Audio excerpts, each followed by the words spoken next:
Have you ever noticed that sometimes the things that emotionally hurt us are the same things we keep going back to?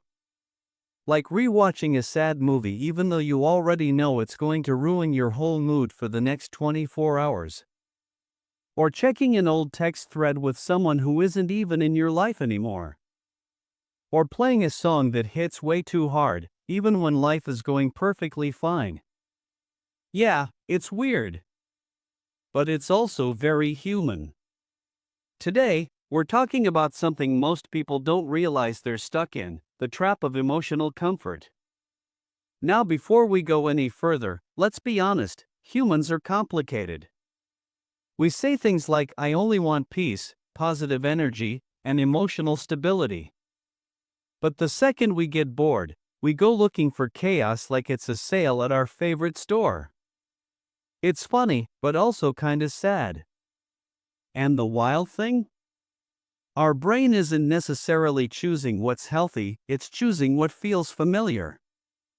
See, our brains are wired for survival, not happiness. And to the brain, something familiar feels safe, even if it's not good for us. So if you grew up around stress, chaos, emotional distance, or inconsistency, your brain learned to treat those things as normal. Not healthy, just familiar. So later in life, when something feels too calm, too good, or too stable, your brain goes, "Oh, this feels strange." Let's go back to the emotional roller coaster we're used to. It's kinda like when people say they want a loyal, stable relationship, but then end up falling for someone who gives mixed signals, disappears randomly, and sends one emoji message after 3 days like nothing happened.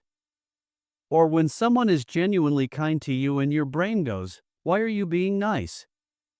Are you a trap?" Meanwhile, the person who treats you like an option becomes the one you can't stop thinking about. Yeah, that's emotional comfort. And emotional comfort doesn't just show up in relationships. It shows up in habits too. You might tell yourself, "Starting tomorrow, I'll break my bad patterns, take care of myself, communicate better, and set boundaries." Then tomorrow comes, and suddenly Netflix, overthinking, procrastinating, and scrolling for 3 hours feels easier. Not better, just familiar. Here's the tough part: emotional comfort makes us repeat things that don't serve us. Because comfort isn't always happiness, sometimes comfort is just a pattern we're scared to outgrow. The brain would rather stay with predictable sadness than risk the unknown happiness. It sounds strange, but to the brain, fear of change feels more threatening than repeating emotional pain. But here's the good news: emotional comfort is not permanent. Once you start paying attention to your patterns, things start shifting. The first step is noticing when you're choosing familiar emotions over healthy ones. The second step is asking yourself, "Is this what I truly want, or just what I'm used to?" Because emotional comfort isn't just about what feels good. It's about what feels known. Growth, healing, confidence, and peace often feel uncomfortable at first. Not because they're wrong, but because they're new. Think of working out for the first time. The discomfort doesn't mean you're breaking, it means you're building something stronger. And yeah, healing feels weird at first.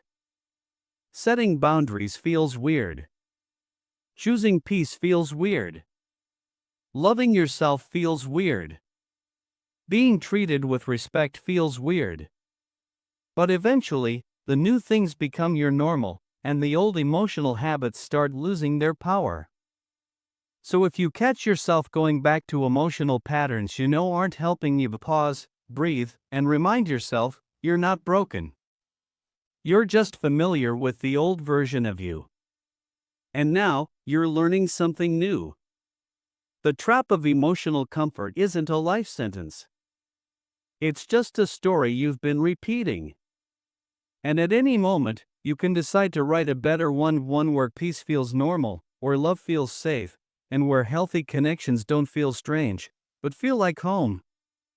If this hit you even a little, Go ahead and like the video, subscribe, and share it with someone who might need it.